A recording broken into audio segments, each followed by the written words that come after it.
ಎಲ್ಲರಿಗೂ ಮತ್ತೊಮ್ಮೆ ಮರಳಿ ಮಣ್ಣಿಗೆ ಯೂಟ್ಯೂಬ್ ಚಾನಲ್ಗೆ ಸ್ವಾಗತ. ಇವತ್ತಿನ ಟೈಟಲ್ ನೋಡಿರೋ ಹಾಗೆ ಬೇಸಿಗೆ ಮುಗಿತಾ ಬಂತು, ಮಳೆಗಾಲ ಸ್ಟಾರ್ಟ್ ಆಯಿತು.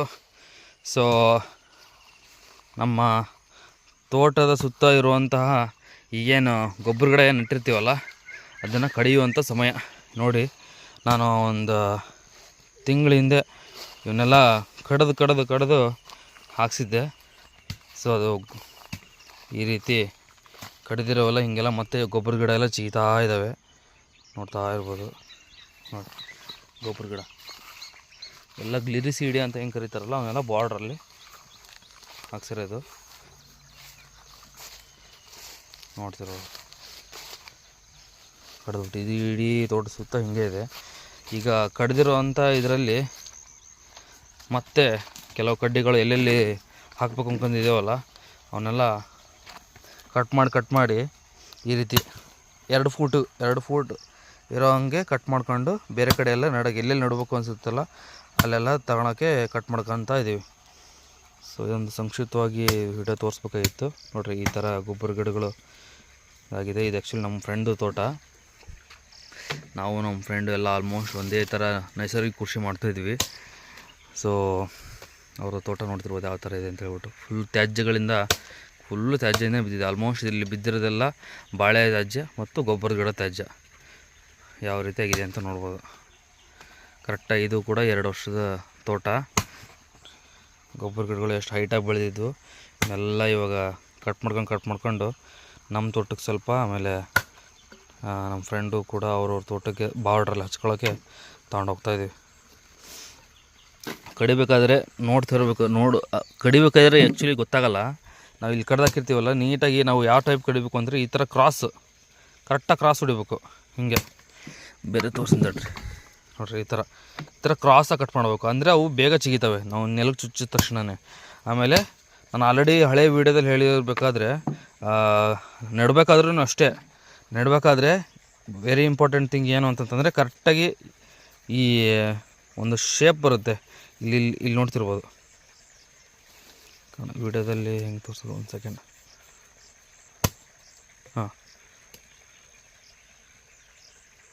ಕಾಣಲ್ಲ ಅನಿಸುತ್ತೆ ಇದು. ಒಟ್ಟು ಇಲ್ಲಿ ಇವು ಗನ್ನುಗಳಿರ್ತವೆ, ಅಂದರೆ ಕಣ್ಣುಗಳು ಅಂತ ಹೆಂಗೆ ಕರಿತಾವಲ್ಲ, ಜಾಸ್ತಿ ಕಣ್ಣುಗಳು ಇರಬೇಕು. ಈ ಥರ ಬಲಿಷ್ಠವಾಗಿ ಬಲ್ತಿರಬೇಕು. ನೋಡಿರಿ, ಹಿಂಗೆ ಹಿಡ್ಕಂದ್ರೆ ಇಷ್ಟು ದಪ್ಪನಾದ್ರು ಇರಬೇಕು. ಇಷ್ಟು ದಪ್ಪಕ್ಕಿಂತ ಕೆಳಗಡೆ ಸಣ್ಣ ಇರೋಂಥ ಕಡ್ಡಿನ ಚೂಸ್ ಮಾಡಿಬಿಡ್ರಿ. ನೋಡಿರಿ ಎಷ್ಟು ದಪ್ಪ ಇದ್ದಾವೆ, ನಾವೆಲ್ಲ ಹೊಡೆದಿರೋವೆಲ್ಲ ಮುಷ್ಟಿ ಮಾಡಿ ಹಿಡಿದ್ರೆ ಇಷ್ಟು ದಪ್ಪ ಬರ್ಬೇಕು ಒಟ್ಟಿನಲ್ಲಿ. ಇದಕ್ಕಿಂತ ತಳ್ಳವಾಯಿತು ಅಂದರೆ ಅದು ಅಷ್ಟೊಂದು ಜರ್ಮಿನೇಷನ್ ಅದು ಚಿಗುರೋ ಚಾನ್ಸಸ್ ಸ್ವಲ್ಪ ಕಡಿಮೆ ಇರುತ್ತೆ ಅಷ್ಟೇ. ಇದಾದರೆ ಪಟ ಚಿಗುರುತ್ತೆ. ಆಮೇಲೆ ಜಾಸ್ತಿ ಕಣ್ಣುಗಳಿರೋವನ್ನೇ ಚೂಸ್ ಮಾಡ್ಬೇಕು. ಈ ಥರ ನೋಡಿರಿ, 1 ಕಣ್ಣು 2 ಕಣ್ಣು, ಈ ಕಡೆ 3 ಕಣ್ಣು, ಈ ಥರ ಸಾಕಷ್ಟು ಕಣ್ಣುಗಳಿರಬೇಕು. ನೆಡ್ಬೇಕಾದ್ರೂ ಅಷ್ಟೇ. ಈ ಕಣ್ಣುಗಳು ಯಾವ ಥರ ಇರುತ್ತೆ ಅಂದರೆ ಹಾರ್ಟ್ ಶೇಪಲ್ಲಿ ಇರುತ್ತೆ. ಅಂದರೆ ಚಿಗುರೋದು ಇಲ್ಲಿ ಮೇಲ್ಗಡೆ ಕಾಣಿಸ್ತಿರುತ್ತೆ ನಿಮಗೆ. ಅದು ಹಾರ್ಟ್ ಶೇಪಲ್ಲಿ ಇರುತ್ತೆ. ಅದನ್ನು ನೋಡ್ಬಿಟ್ಟೆ ಕರೆಕ್ಟಾಗಿ ಹಿಂಗೆ ಚುಚ್ಚಿಬಿಟ್ರೆ ಸಾಕು. ಕರೆಕ್ಟಾಗಿ ಮಳೆಗಾಲ ಸ್ಟಾರ್ಟ್ ಆಯಿತಾ, ಒಂದು ಅರ್ಧದಿಂದ ಒಂದು ಫೂಟ್ ಕೆಳಗಡೆ ಮಣ್ಣೊಳಗಡೆ ಹೋಗ್ಬೇಕಿದು. ಹೋಯ್ತು ಅಂತಂದರೆ 2 ತಿಂಗಳು ಟೈಮ್ ತೊಗೊಳುತ್ತೆ ಇದು. 2 ತಿಂಗಳು ಟೈಮ್ ತೊಗೊಂಡು ನೀವು ಡಿಸ್ಟರ್ಬ್ ಮಾಡಬಾರ್ದು ಅದನ್ನು. ಒಂದು ಸರಿ ಹೋದ್ಮೇಲೆ ಡಿಸ್ಟರ್ಬ್ ಮಾಡಿದ್ರೆ 2 ತಿಂಗಳು ಹಾಗೆ ಬಿಟ್ಟರೆ ನೀವು 2 ತಿಂಗಳು ಬಂದು ನೋಡಿದರೆ ಆಲ್ರೆಡಿ ಆಲ್ಮೋಸ್ಟ್ ಚಿಗ್ತಿರುತ್ತೆ ಇದು. ಸೊ ಮಳೆಗಾಲ ಆದ್ದರಿಂದ ಇನ್ನೂ ಬೇಗನೆ ಚಿಗಿಯುತ್ತೆ. ಅದನ್ನು ಈ ವಿಡಿಯೋ ಮುಖಾಂತರ ನಿಮಗೆ ಹೇಳಿದ್ದೀನಿ.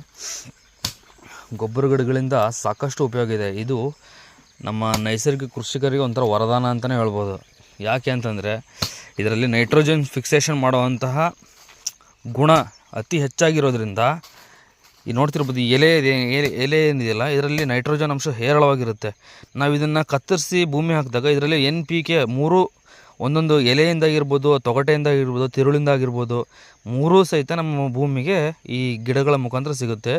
ಅದಲ್ಲದೆ ಇದು ನಮ್ಮ ತೋಟಕ್ಕೆ ಕಾವಲಾಗಿ ನಮ್ಮ ಬಾರ್ಡ್ರಲ್ಲಿ ತುಂಬ ಚೆನ್ನಾಗಿ ಬೆಳೆಯುತ್ತಿದ್ದು. ಒಂದು ಸರಿ ಬೆಳೀತು ಅಂದರೆ 10 ರಿಂದ 11 ಫೂಟು ಹೈಟು ಉದ್ದಕ್ಕೆ ಹೋಗ್ಬಿಡುತ್ತೆ.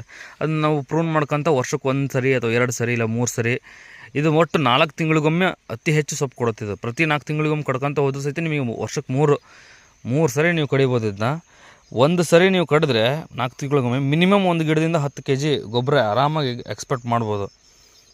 ಆ ರೀತಿ ಇರುವಂಥ ಇದರ ಬೇರುಗಳಲ್ಲಿ ನೈಟ್ರೋಜನ್ ಫಿಕ್ಸೇಷನ್ ಮಾಡುವಂಥ ಗಂಟುಗಳು ಇರೋದರಿಂದ ನಮ್ಮ ಸುತ್ತಮುತ್ತಲಿರುವಂಥ ಏಕಜಾತಿಯ ಗಿಡಗಳಿಗೆ ಇದು ಫ್ರೀಯಾಗಿ ಯೂರಿಯಾ ಅಥವಾ ಸಾರಜನಕವನ್ನು ಇದು ಬೇರುಗಳ ಮುಖಾಂತರ ಬಿಡುಗಡೆ ಮಾಡಿ ಕೊಡುತ್ತೆ. ಹಾಗಾಗಿ ಇದ್ರ ಅಕ್ಕಪಕ್ಕ ಇರುವಂಥ ಗಿಡಗಳೆಲ್ಲ ತುಂಬ ಚೆನ್ನಾಗಿ ಬೆಳೀತವೆ. ಒಂದು ಹಚ್ಚ ಹಸಿರಾಗಿರ್ತವೆ. ಯಾಕಂದರೆ ಯೂರಿಯಾ ಹಾಕಿದಾಗ ಹೆಂಗೆ ಹಸಿರಾಗಿರುತ್ತೆ ಗಿಡಗಳು, ಇದು ಕೂಡ ಅದೇ ಕೆಲಸ ಮಾಡುತ್ತೆ. ಇದು ನಿಧಾನವಾಗಿ ದಿನದಿಂದ ದಿನಕ್ಕೆ ನಿಧಾನವಾಗಿ ಬೆಳೀತಾ ಹೋದಂಗೆ ಇದ್ರ ಬೇರುಗಳು ಎಲ್ಲಿ ಸ್ಪ್ರೆಡ್ ಹಾಕಂತ ಹೋಗುತ್ತಲ್ಲ, ಹಾಗೆ ಇದು ನೈಟ್ರೋಜನ್ ಫಿಕ್ಸೇಷನ್ನ ಭೂಮಿಯ ಬೇರುಗಳ ಮುಖಾಂತರ ಭೂಮಿಯೆಲ್ಲ ಕೊಟ್ಬಿಟ್ಟು ಅಕ್ಕಪಕ್ಕ ಗಿಡಗಳೆಲ್ಲ ಬೆಳೆಸ್ತವೆ.